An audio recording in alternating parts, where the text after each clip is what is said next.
제가 일전에 볼로냐 일러스트 원화전에 다녀온 적이 있습니다. 세계적 규모의 아동 도서전인데요.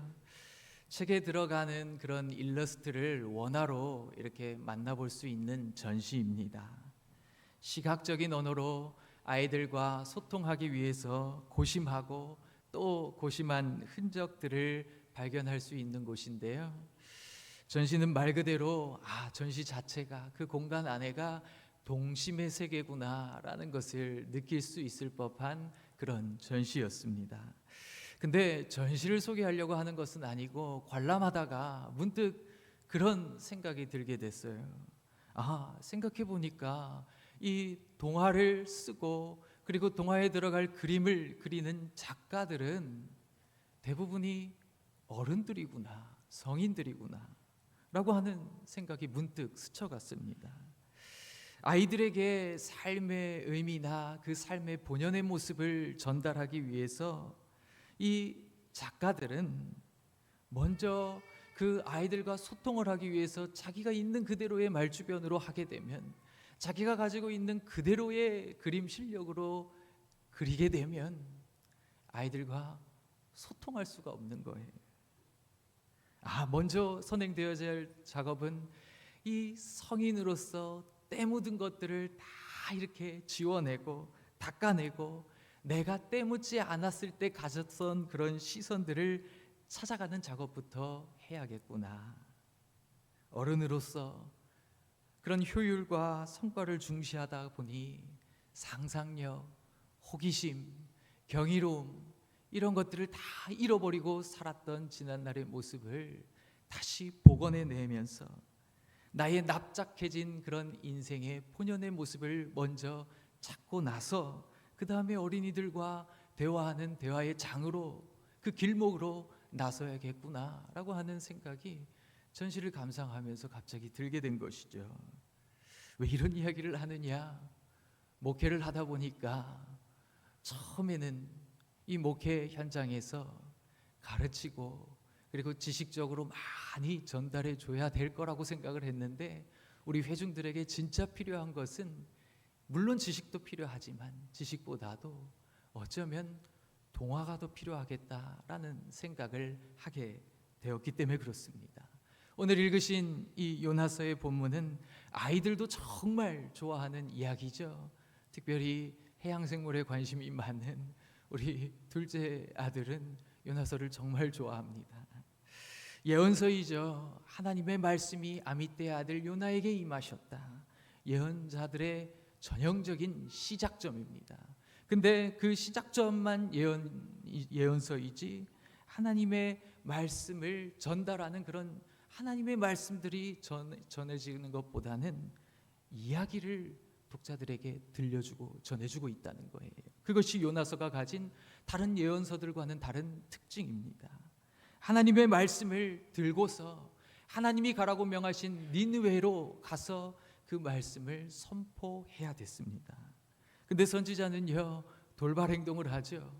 하나님께서 말씀하신 니느웨로 가기보다는, 이스라엘 사람들은 사실 이 당시만 해도 육지에 더 익숙했을 법한데 별로 익숙하지도 않은 항구로 내려가서 전혀 반대 방향인 다시스로 그렇게 가는 요나의 모습을 보게 되는 것이죠. 어떻게 됩니까? 잘 아시던 대로 폭풍을 만나게 되고, 그래서 결국에는 바다에 요나를 던지게 되죠. 근데 그 던져진 요나를 하나님께서 예비해 놓으신 큰 물고기가 집어삼키게 되고, 거기서 요나는 기도하게 됩니다. 그래서 다시 무트로 돌아오는 이야기, 그 이야기를 통해서 다시 원점에서 이제 니느웨로 가라라고 하는 하나님의 말씀이 울려 퍼지고, 그 말씀대로 니느웨로 가는 이야기가 3장 4장 절반에 기록되어져 있는 이야기입니다. 특별히 오늘 읽으신 본문은요, 일종의 액자 안에 담겨져 있는 요나의 기도문입니다. 산문으로 되어 있는 것이 1장 17절부터 2장 1절이고, 그리고 또 산문체가 2장 10절이고, 그 사이에 있는 것이 시문입니다. 시편의 기도문이 인용되고 있는데요. 이야기 안에 요나의 기도가 담겨 있다는 구도죠. 근데 주어를 살피게 되면 처음에 주어는 여호와께서 큰 물고기를 예비하셨다. 그리고 마지막에도 여호와께서 그 물고기에게 명하심에 물고기가 요나를 뱉어냈다라고 하는 그 사이에 요나의 일들, 요나가 하는 일, 그리고 요나가 한 기도문이 들어져 있는 구도입니다. 다시 얘기하면 이 요나의 모든 일이 하나님 안에서 이루어지고 있다라고 하는 모양새를 오늘 본문이 우리에게 주고 건네고 있는 것입니다. 첫 번째로 우리가 살펴볼 것이 무엇인가? 요나에게 있어서 그 불순종이 요나를 어떤 방향으로 이끌어 가는가라는 것을 우리가 먼저 살펴야 됩니다. 우리가 읽지는 않았지만 1장에서 보면 요나가 계속해서 그 층위를 거슬러서 내려가고 있는 장면을 보여주고 있습니다. 자기가 있었던 곳에서 욥바로 내려갔다고 기록하고 배 밑층으로 내려갔다고 얘기를 하고 끝내는 바다로 던져지게 되잖아요. 자꾸 내려가고 있는 하강 구도 속에 2장에 들어서게 되는 것인데요. 2장에 보시면 요나가 또 계속해서 내려갑니다. 물고기에게 삼켜지고 물고기 뱃속에서 2장 2절에 보시면 내가 스올의 뱃속에서 부르짖었다라고 얘기를 하죠. 스올은 죽은 사람들이 가는 공간입니다. 그 스올의 뱃속으로 내려갔고 그리고 더 내려가서는 깊음 속 바다 가운데로 내려가고 아니 아예 산의 뿌리로 내려가게 되고 구덩이로 내려가고 그 위에 문빗장이 잠기게 되고 하나님의 말씀을 거스르고 하나님의 말씀에 정반대되는 길을 걸어가는 그의 모습은 그는 인식하고 있었는지 혹은 인식하지 않았는지 모르겠지만 계속해서 내려가는 구도였고 이제 바닷속부터는 자기가 아주 뼈저리게 깨달았겠죠. 하나님의 얼굴 피하러 도망가는 길이 결국에는 이렇게 나의 생명까지 위협할 정도로 내려가고 또 내려가야겠구나라는 것을 바닷속에서는 경험했을 것입니다. 여호와의 얼굴을 피하려 떠났던 길이 점점 가라앉는 죽음의 자리로 처해 가고 있는 것이 요나의 동선을 통해서 확인할 수 있는 불순종하는 이들이 걸어가야 할 길이라는 것입니다. 특별히 5절에 보시면요, 물이 나를 영혼까지 둘러싸우며 기쁨이 나를 애워싸고 바다풀이 내 머리를 감쌌나이다 라고 그렇게 얘기를 하고 있습니다. 동사를 주목해 보십시오. 둘렀습니다. 애워쌌습니다. 나를 감쌌습니다. 모든 면이 지금 나를 감싸고 있고 애워싸고 있는, 꽁꽁 둘러싸이고 묶이고 있는 요나의 그 모습을 보여주고 있습니다. 심지어는 자기의 영혼까지 꽁꽁 묶이는 기분이 들었다고 얘기를 하는 것은 마치 죄수를 묶는 그 사슬처럼 꽁꽁 둘러싸이고 묶이게 되는 요나의 모습을 확인할 수가 있는 것이죠. 하나님께 불순종하는 길을 걸어가는 이 요나의 모습, 이렇게 둘러싸이는 모습을 통해서 이 물고기 뱃속이 하는 역할이 무엇이라는 것을 알려주고 있습니까? 일종의 감옥이잖아요. 그렇죠? 물고기 뱃속은 감옥이에요. 근데 그 감옥에서, 다시 말하면 그 죽음의 장소에서 요나가 한 일이 무엇입니까? 그것이 바로 기도입니다. 더 정확히는 회개의 기도죠. 물론 지금 이 요나의 기도문을 보면 1장에 하나님을 알지 못하는 뱃사공들의 기도와는 질적으로 많이 차이가 있다는 걸 알 수가 있습니다. 왜냐하면 이 기도문들은 다 시편의 기도문들이거든요. 요나는 이 신앙의 프로 중에 프로구나, 전문가구나라는 것을 알 수가 있죠. 그의 기도를 들여다보면 기도 중에 하나님께서 어떻게 하십니까? 그의 회개를 듣고 요나가 고백하잖아요. 2절은 사실은 그 모든 기도문을 요약하는 총체적인 이야기인데 내가 받는 고난으로 말미암아 여호와께 불러 아뢰었더니 주께서 내게 대답하셨다. 내가 부르짖었더니 주께서 내 음성을 들으셨다라고 이렇게 그가 정리하잖아요. 요나가 기도하자 주님께서는 그를 건지셨습니다. 건지신 게 어떻게 건지셨어요? 단번에 건지신 겁니다. 내려갈 때는 단계적으로 한 층, 두 층 이렇게 내려갔지만 주님께 기도가 상달되고 나서는 하나님께서 건지실 때는 단번에 건져 올리시는 겁니다. 바로 주님께서 회개하는 이에게 베푸시는 자비가 어떤 것인지를 요나를 통해 요나에게 먼저 보여주고 있는 것입니다. 그래서 요나가 8절 9절에 그 감사의 구원에 대한 감격이 담긴 감사의 고백으로 구원은 여호와께 속했습니다. 그렇게 얘기를 하죠. 8절 후반절에 보면 모든 자는 자기에게 베푸신 은혜를 버렸사오나 나는 감사하는 목소리로 주께 제사를 드리며 내 소원을 주님께 갚겠습니다 하면서 구원은 여호와께 속한 것입니다. 그렇게 이야기를 하잖아요. 얼마나 감격스러운 은혜입니까? 사실은 우리 모두가 바로 이 구원의 감격을 경험한 사람들이기 때문에 이 자리에 앉아 있는 것이죠. 근데 이제 이 요나의 구원의 감격의 자리에 오게 되고 10절에 어떻게 합니까? 그 물고기가, 그 큰 물고기가, 저희 아들은 자꾸 고래라고 우기는데 사실 그게 뭔지는 알 수가 없지요. 뉴스 기사에서도 실제로 고래 입속에 들어갔다가 살아나왔다고 하는 그런 기사를 본 적도 있긴 하지만 지금 이 물고기가 무엇인지에 초점이 있는 것은 아닙니다. 근데 이 물고기는 무엇일까라고 물을 수는 있는 것이죠. 물고기가 지금 요나를 육지에 실어다 날랐습니다. 그렇죠? 다시 육지에 뱉어냈습니다. 요나가 그 속에서 어떻게 했다고요? 기도했습니다. 처음에 물고기는요, 요나에게 아주 두려움의 공간이었어요. 요나를 무섭게 만들었습니다. 죽음의 공포, 요나에게 줄 수 있었던 그런 공간이었죠. 감옥과도 같은 공간이었습니다. 근데 요나를 다시 뱉어냈잖아요. 요나가 삼켜질 때랑 요나가 물고기에게 뱉어질 때랑 달라졌나요? 안 달라졌나요?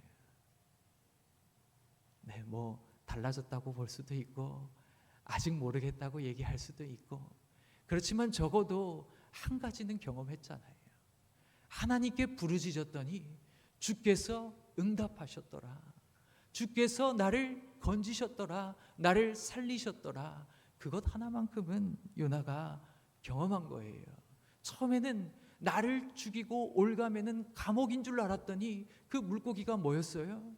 그런 점에서 내가 구원의 감격을 깨닫게 하는 장소였다는 점에서는 생명을 잉태하는 도구가 된 것이에요. 오늘 왜 1장 17절부터 읽었냐? 사실 히브리어 성경에는 1장 17절이 2장 1절에 해당합니다. 밤낮 3일을 물고기 뱃속에 있었다라고 하는 그 물고기 뱃속과 2장 1절에 요나가 물고기 뱃속에서 그의 하나님 여호와께 기도했다라고 하는 그 물고기 뱃속은 우리의 번역상 같은 것처럼 보이지만 히브리어로는 남성형과 여성형입니다. 아니 왜 굳이 1장 17절에서 2장 1절로 넘어갈 때 같은 뱃속인데 남성 쉽게 얘기하면 수컷 물고기에서 암컷 물고기로 그렇게 바꾸셨을까? 여자의 배와 남자의 배에 차이가 있다면 어떤 것이 있을까요? 네, 여자는 생명을 낳잖아요. 그렇죠? 아마 어쩌면 요나서에서 그것을 의도하고 그렇게 얘기한 것일까? 물고기의 뱃속은 요나의 생명을 빚어주는 귀한 공간이 되고 있고 요나가 하나님의 구원을 경험할 수 있는 귀한 자리가 되고 있다는 점에서 생명의 도구가 되고 있는, 그래서 저는 오늘 본문을 물고기 은혜의 요람이다 그렇게 본문의 제목을, 설교의 제목을 정했습니다. 하나님께서는요, 회개하는 자에게 정말 은혜를 베푸십니다. 그것이 십자가의 은총이고 구원의 은혜입니다. 우리는 사실 알든지 모르든지 요나의 입장에서는 그냥 욥바로 간 겁니다. 그렇죠? 수평적인 이동이라고 생각했을 수 있어요. 그냥 나는 여호와의 낯을 피해서 좀 멀리 간다고 생각했을 뿐입니다. 근데 성경은요, 그 요나의 동선을 뭐라고 표현하고 욥바로 내려갔다고 얘기를 하잖아요. 배 밑층으로 내려갔다. 그래서 깊은 잠이 들었다. 그렇게 얘기를 하고 있잖아요. 하나님을 알지 못하는 인생들은 자기는 자기 나름대로 잘 살아가고 있다고 생각하고, 어쩌면 나는 지금 올라가고 있다라고 생각을 하고 살아가는지도 모르겠습니다. 그렇지만 그 인생의 길을 잘 살펴보면 그 길은 내려가는 길이었다는 거예요. 그거를 본인만 모릅니다. 언제 깨닫습니까? 예수님을 만나고 나서야 본인의 그동안 걸어왔던 길이 내리막길이었다는 것을 알게 되는 것이죠. 근데 그럼에도 불구하고 하나님께서는 회개하는 자에게 그가 어떤 삶을 살았던지 정말 처심으로 회개하는 그의 삶을 하나님께서 건지시고 은혜를 베풀어 주시는 겁니다. 그게 바로 우리에게 주어진 아주 귀한 복음의 은혜인 것입니다. 근데 우리는 여기에서, 바로 이 대목에서 그러면 은혜가 무엇인지를 물어봐야 돼요. 오늘 요나가 경험하고 있는 은혜, 그리고 내가 경험한 은혜, 그 은혜는 무엇인가? 우리는 흔히 이 요나서의 이야기를 통해서 하나님께 기도해서 하나님이 구원하셨다라고 하는 그 공식 아래 내 육신이 보존된 것, 내가 다시 살게 된 것, 그것만을 하나님께서 우리에게 베푸신 은혜로 착각할 때가 너무 많이 있어요. 근데 한번 생각해 보십시오. 죄인이 다시 살아나면 그 은혜입니까? 죄인에게 다시 생명의 숨을 주신다고 한다면 은혜입니까? 생명의 연장이기는 해도 은혜라고 얘기하기에는 뭔가 부족함이 있어요. 요나서에서 특히 할 점도, 요나의 사역은 성공했을지 모르지만 사실 요나의 성공은 기록되어져 있지 않습니다. 분명히 물고기 경험을 하고 구원의 경험을 하고 하나님께 기도가 상달된 경험을 했음에도 불구하고 요나의 성공을 기록하고 있지 않다는 거예요. 그 얘기는 무엇이냐? 하나님께서 베푸시는 구원의 은혜가 우리를 의인 만들어 놓는 게 아니라는 겁니다. 우린 자꾸 착각하는 것이 우리가 의인이 됐다고 착각을 하고 우리를 의인을 만드셨다고 착각을 하죠.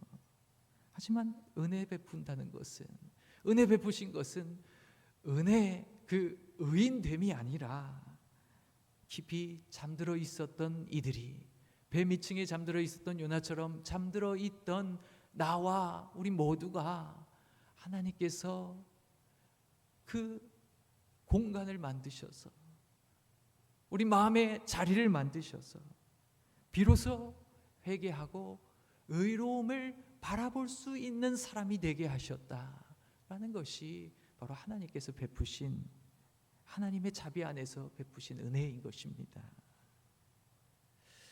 요나서의 기도는요, 시편의 기도문들을 인용한 것입니다. 인용이라고 얘기할 정도까지 시편의 기도말을 그대로 사용하고 있는 기도입니다. 다시 말하면 그가 지금 위기 속에 닥쳤을 때 그 위기에서 터져 나오는 그런 상황과 결부된 독창적인 자기만의 기도가 아니라는 거예요. 이거는 철저히 상투적인 기도를 하고 있습니다. 그런데 물고기 경험을 하면서 그가 그동안 갖고 있었던 그런 상투적인 기도, 혹은 공동 기도문이라고 볼 수도 있겠고, 그가 배워오고 그동안 섭렵했던 기도가 비로소 위기의 상황에 맞닥뜨렸을 때 활력이 생기고 생동감이 있어지고 정말 살아있는 기도말로 바뀌고 있다는 것을 여러분들이 확인을 하셔야 돼요. 하나님께서는 우리로 하여금 믿는 신앙인이라고 할지라도 거기에 제동을 거시고 거기에 공간을 만드셔서 우리로 하여금 살아있는 신앙으로 불러 세우시기를 원하시고 의로움을 바라보게 하시기를 원하시고 나의 묻어있는 때를 정돈하기를 원하시는 것이 바로 하나님이시구나라는 것을 물고기 경험을 통해서 요나에게 주시듯이 우리에게도 그거를 원하시는 하나님의 마음을 이 본문을 읽어가면서 헤아릴 줄 알아야 되는 것입니다. 근데 우리 성인들의 구원관이 너무 납작해져 있죠. 너무 납작해져 있습니다. 아까도 동화 작가의 이야기들을 했지만 이 효율성과 그런 여러 가지 신속 정확한 것들에 찌들어서 정말 경이로움이 무엇인지, 정말 하나님께서 우리에게 베푸신 구원의 은혜가 얼마나 놀랍고 얼마나 크고 얼마나 두터운지 그거를 잘 헤아리지 못합니다. 성인들의 구원관은 납작해져 있어서 그냥 우리의 몸이 구원받는 것으로만 축소해서 그냥 물리적인 구원을 원하고 기적만을 바라고 마치 베데스다 연못가에서 자기 순서가 돌아오기를 바라는 그 정도 차원의 이야기로만 구원을 축소해버리며 살아가게 되니까 이 땅을 살아갈 때 어떻게 살아갑니까? 한참 여호와의 낯을 피해서 마음대로 살다가 어려움이 닥쳤을 때 그때 하나님께 부르짖고 바로 하나님께서 말씀하셨던 그 구원을 우리에게 주시옵소서 하면서 자기 순서를 기다리면서 표면적인 은혜만을 자꾸 사모하고 있다는 거죠. 근데 정말 은혜가 그것인가? 정말 그것뿐인가? 오늘 요나서를 통해서 우리가 확인할 수 있는 것은 우리의 몸의 구원뿐만이 아니라 하나님께서 우리에게 진짜 베푸신 은혜 중에 은혜는 우리가 그럴 수 없는 사람들인데도 불구하고 의로움을 이제 바라보고 사모하고 그것을 원하는 그런 자리에 설 수 있게끔 만들어 주신 것, 그것이 바로 하나님께서 우리에게 베푸신 이면적인 은혜입니다. 우리가 의를 바라볼 수 있게 되면 이제는 하나님의 시선으로 자기를 바라볼 수 있는 안목이 생겼다는 겁니다. 그동안 나는 앞으로만 바라봤지 속으로 바라보는 나의 눈의 방향성이 아니었지만 하나님을 깨닫고 나의 어떠하든지 내가 어떻게 살았든지 그래서 위기를 만나서 거기서 하나님을 찾고 구했을 때 하나님을 만나는 경험을 통해서 이제는 하나님의 안목으로 하나님의 시선으로 나를 바라볼 수 있는 제3자의 시각이 생기게 되는 것이죠. 자신을 바라볼 수 있게 되는 것입니다. 그렇게 되면 잃어버린 시간들이 하나하나 생각이 나게 되는 것이죠. 그렇구나, 나는 신앙의 바운더리에 있었을지라도 하나님을 본 적이 없었는데 이제서야 하나님을 만나고 나니까 나의 잃어버렸던 시간들, 하나님 안에 있었다고 생각은 했지만 늘 하나님 안에서 살지 않았던, 밖으로만 살았던 그런 자기의 모습들을 보게 되는 것이죠. 하나님 곁에서 의를 바라보는 것이 아니라 내리막길을 바라보면서 늘 살고 있었던 자기의 모습을 돌아보게 됩니다. 내가 잘못 살았구나. 내가 속고 살았구나. 나 이게 맞는 건 줄 알고 살았는데 그게 아니었구나 라는 것을 깨닫게 될 때 그 잃어버린 시간들, 그럼에도 불구하고 감사한 지금 현재의 모습을 통해서 이제 의로움을 바라보게 되는 거예요. 그러면서 차곡차곡 하나하나 자기의 삶의 톱니바퀴가 바뀌어가기 시작합니다. 그렇죠? 의를 바라보지 못하고 살았던 자기의 톱니바퀴는 물리면 물릴수록 계속해서 내리막길로 가는 그런 열매들을 양산해내는 거예요. 그렇죠?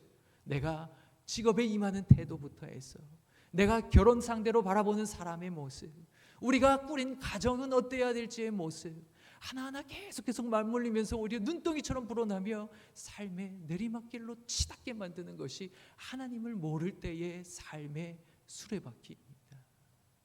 그렇지만 을을 바라보는 사람들은 이제 자기의 그 시가 바라봐야 할 그 목적지가 바뀌게 되면서 하나하나 다른 수레바퀴, 다른 톱니바퀴를 물리게 되면서 그의 인생이 지금보다는 더 하나님께로 가까워지는 길로 걸어가는 자리로 나서게 되는 것입니다.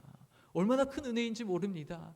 깨닫고 나서야 비로소 자기가 이게 얼마나 큰 은혜인지를 알게 되는 것이죠. 그렇게 되면 어떤 일이 일어날까요? 나는 내 의지로는 선교하는 사람이 아닌데 나와 같이 지금 아직 알지 못하고 아직 물고기 경험이 없는 사람들을 향해서 나아가게 되는 것입니다. 그게 바로 요나서가 얘기하는 요나가 감당해야 될 사역이었던 겁니다. 잘 생각해 보십시오. 니느웨의 악독이 상달됐는데 사실 요나의 악독도 똑같이 상달됐다고 본문은 기록하고 있어요. 요나서가 참 단어를 잘 이렇게 평행해서 사용을 하는데 그 얘기는 니느웨의 죄나 요나 너의 죄나 너는 이스라엘 하나님의 이름을 알고 있으면서도 악독은 똑같이 상달되는 모습 별반 다를 게 없다는 걸 얘기해주고 있잖아요. 요나의 성공이 기록되지 않은 것도 요나가 물고기 경험을 해서 아예 바뀌어버리면 참 좋겠지만 계속해서 그의 앞길에 걸어가야 할 길이 남아있다는 겁니다. 그럼에도 불구하고 이전과 달라진 것은 뭐냐? 적어도 그 시선의 초점은 바뀌었다라는 거예요. 그렇죠? 초점은 바뀌었고 요나는 또 거기에서 정말 분투하면서 신앙의 여정에서 씨름하며 살아가야겠지만 그럼에도 불구하고 그게 하나님께서 베푸신 큰 은혜라는 것은 변함이 없습니다. 오늘 이 말씀을 통해서 우리가 그동안 은혜를 생각할 때는 늘 축소된 은혜만을 생각하면서 정말 어려움이 찾아올 때까지는 아무런 은혜에 대한 생각이 없다가 내 인생에 제동이 걸렸을 때 그제서야 하나님 찾는 것은 사실은 지혜 없는 일입니다. 그렇죠? 그것이 믿는 이들이 다 증언하고 있는 거잖아요. 간증만 들어보셔도 모든 이들이 다 그런 이야기들을 증언해 주면서 그러니까 거기에 조바심이 나는 거예요. 하나님을 더 빨리 알아야 알면 알수록 빨리 알면 알수록 그것이 본인에게 좋은 일인데 하면서 그렇게 주고 싶은 겁니다. 그걸 허락해 주고 싶은 겁니다. 근데 각자에게는 자기들의 그 하나님께서 주시는 시간이 있어서 빠르기도 하고 느리기도 하는 것이 현실이죠. 그럼에도 불구하고 기억할 것은 주님께서 은혜 베푸시고 그 하나님의 품 안에서 우리를 하나님의 자녀로 빚어가고 세워가서 다시 회복시키시기를 원하시는 그 하나님의 마음을 헤아리고 그 큰 하나님의 긍휼의 마음이 나의 더러운 죄보다도 더 크셔서 그 죄를 덮어놓는 구도, 그거를 품어놓는 구도, 품어서 씻기고 닦고 그러면서 다시 한번 묻에다가 뱉어놓는 구도, 그것이 바로 하나님께서 우리에게 원하시는 하나님의 마음이 아닌지를 생각해 보시고 오늘 말씀을 듣는 저희 모두에게 주님의 그 구원의 은총이 우리에게서만 끝나는 것이 아니라 우리의 삶 속에서도 누리면서 다른 이들에게도 그런 구원의 은총을 누릴 수 있도록 하는 데 쓰임받는 귀한 주님의 손과 발이 되시기를 주님의 이름으로 간절히 축복합니다. 기도하겠습니다. 은혜가 많으신 아버지 하나님, 우리에게 구원의 은혜를 베푸시고 우리를 주님 곁에 두고 싶어 하시는 하나님의 마음을 깨닫게 하시니 감사합니다.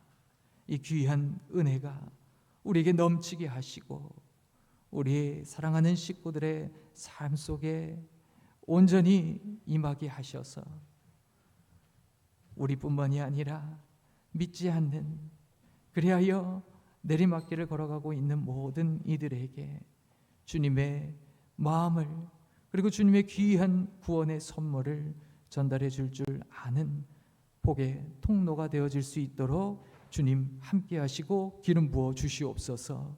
감사드리고 예수님의 이름으로 기도합니다. 아멘.